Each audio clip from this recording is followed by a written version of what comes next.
You can listen to The Front on your smart speaker every morning. To hear the latest episode, just say, "Play the news from The Australian."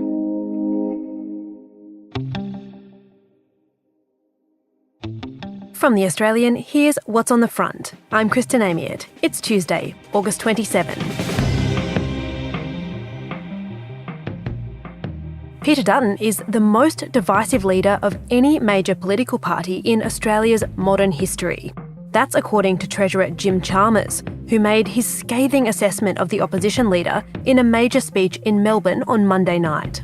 Dr Chalmers looked forward to the next election, saying Dutton's divisiveness should be disqualifying. $100 billion. That's how much the coalition plans to save if it wins the next election. It's being touted as a back-to-basics approach on spending as Australians feel the crunch from cost of living pressures. That exclusive story is live right now at theaustralian.com.au. Be alert, not alarmed. Our chief international correspondent believes airstrikes by Israel and Hezbollah over the weekend are likely to reduce the risk of war.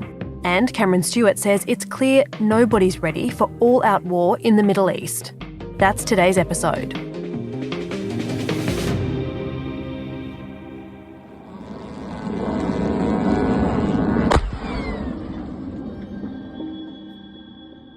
On Sunday morning, rockets rained down on southern Lebanon.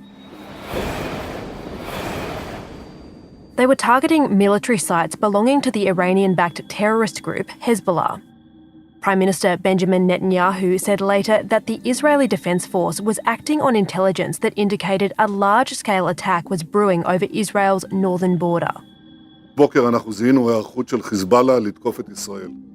Israel said thousands of Hezbollah military sites had been destroyed. But within hours, in the early morning light, Israel's infamous Iron Dome sprang into action, intercepting hundreds of rockets launched by the Lebanese group.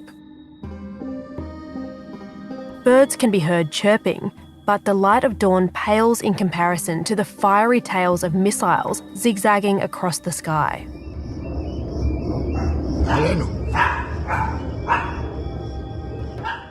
Hezbollah said it had sent more than 200 rockets south into populated areas of northern Israel.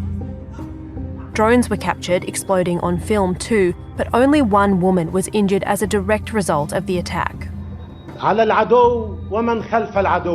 This was an act of revenge by Hezbollah for the death of its military chief on July 30.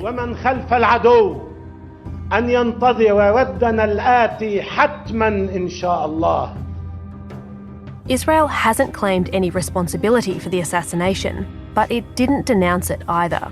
And Hezbollah hasn't ruled out further attacks.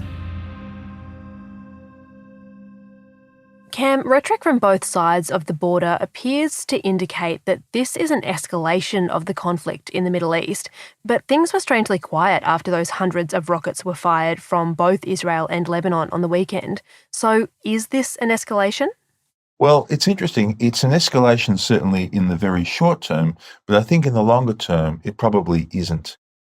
Cameron Stewart is The Australian's chief international correspondent. Now, of course, things are very fluid. Anything can change in the next 48 hours or so. But interestingly, this barrage of rockets fired all occurred within a 24-hour period, and it seemed as if this was going to escalate the conflict. However, Hezbollah then abruptly stopped its bombardment and said, that's all for now. And Israel didn't have a big, heavy blanket response. So I think if you read between the lines, even though there was a lot of literally smoke and bombardment on both sides, I think what we're seeing here is a desire by both Hezbollah and Israel to limit the conflict to some degree. When Hamas militants invaded southern Israel on October 7, killing almost 1,200 people, Israel was totally blindsided. It retaliated with a full-scale invasion of Gaza, where Hamas is based. Thousands of people have been killed or injured in that conflict. Many of them are Palestinian civilians. Millions more have been displaced, left without shelter, food and clean water. Mediations and ceasefire negotiations have failed, the gunfire raging for all but 6 days. Hezbollah joined the fighting the very next day on October 8 and has fired thousands of missiles and drones at northern Israel since then, sparking fears this could become an all-out regional war. So far, that hasn't happened. Cam, you've written for the paper that the events of the weekend weren't necessarily enough to tip this conflict into a region-wide war. Are we seeing the crystallisation of Israel's strategy here? Is this 10-month assault of Gaza a warning to the rest of the region? Well, Israel certainly has been very muscular in its response to any threats.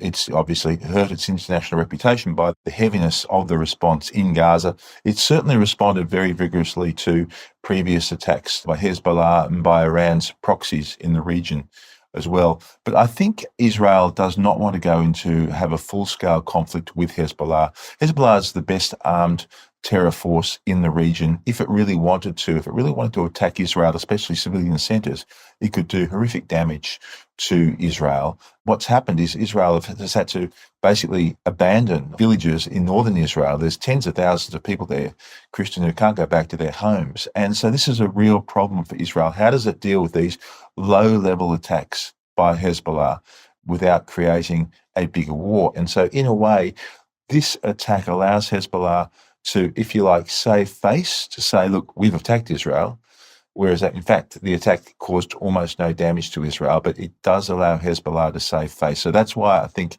Hezbollah might be quite satisfied with this outcome, because it looks like it's being hairy-chested about its threats, but in fact it's actually done so in a way that doesn't appear to have infuriated Israel. And what's the calculus for the other fringe players in this conflict, do you think? What's going on in the war rooms of Iran and Yemen, for example, right now? Yeah, that's a great question, because Iran and, of course, Hezbollah are incredibly close. Hezbollah more or less does what Iran wants it to do. And so the question is now, what will Iran do? Because Iran, just like Hezbollah, pledged to attack Israel. In Iran's case, it was in retaliation for the assassination of the political chief of Hamas in Tehran last month. Iran has done nothing, and Israel has waited. Now, the question here is, what will Iran do? We've seen what Hezbollah's done. Will Iran have any sort of strike against Israel? If it did, would it be a big strike or would it be a limited strike? That's really the calculus which everyone's looking at this minute. Israel's placed a lot of focus on the fact that this was a preemptive strike based on intelligence that it says it's had for several weeks now. That's in stark contrast to the catastrophic intelligence failure of October 7. Is that intentional, do you think? Are they trying to maybe either reassure Israelis in their intelligence abilities, or are they sending again a warning to other forces in the region that they know what they're up to? I think, to a degree, what they're trying to do here is genuinely forestall a very big attack by Hezbollah, if that's what Hezbollah was planning. But of course, the image that it gives of Israeli intelligence knowing the threat is certainly something which Israel would be keen, the Netanyahu government would be very keen to reinforce. I mean, Benjamin Netanyahu, the Israeli Prime Minister, his fundamental political problem above all else here is that the moment that the fighting dies down, if there was a ceasefire agreement, for example, between Hamas and Israel in Gaza, the focus politically in Israel will be going on to October 7 and on the catastrophic intelligence failures under Netanyahu's watch that allowed this massacre of Israelis by Hamas to happen. That is the big shadow that hangs over Israeli politics or the Israeli government at this point in time. So they certainly would like to, wherever possible, demonstrate that their intelligence services are not as bad as they did appear on October 7. Coming up, what the weekend's events mean for the future of the Middle East conflict. Don't forget, subscribers to The Australian get access to this kind of in-depth reporting and analysis around the clock. Check us out at theaustralian.com.au, and we'll be back after this break.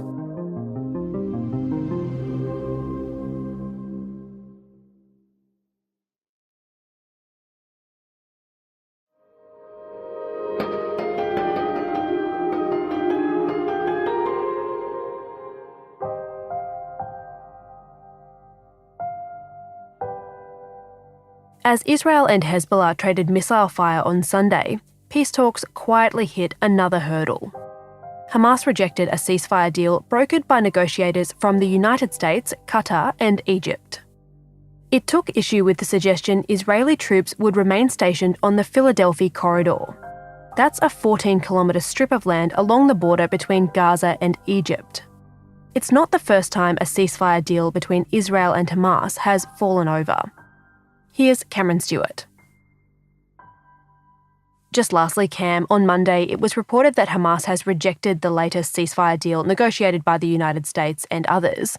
This conflict is quickly coming up on a terrible milestone, that's the 1-year mark, but everyone seems to be in this strange holding pattern where no one's pushing it into a region-wide conflict, but no one's backing out either. So where does this conflict go from here in the context of what's happened over the weekend?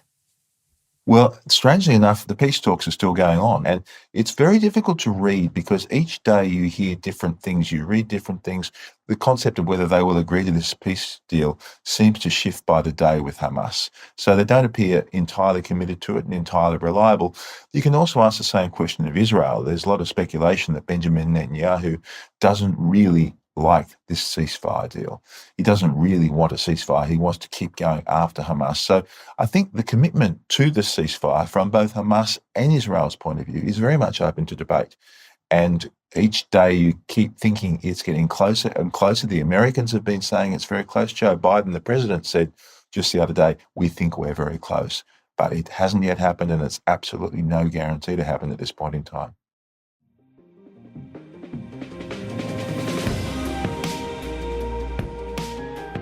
Cameron Stewart is the Australian's chief international correspondent.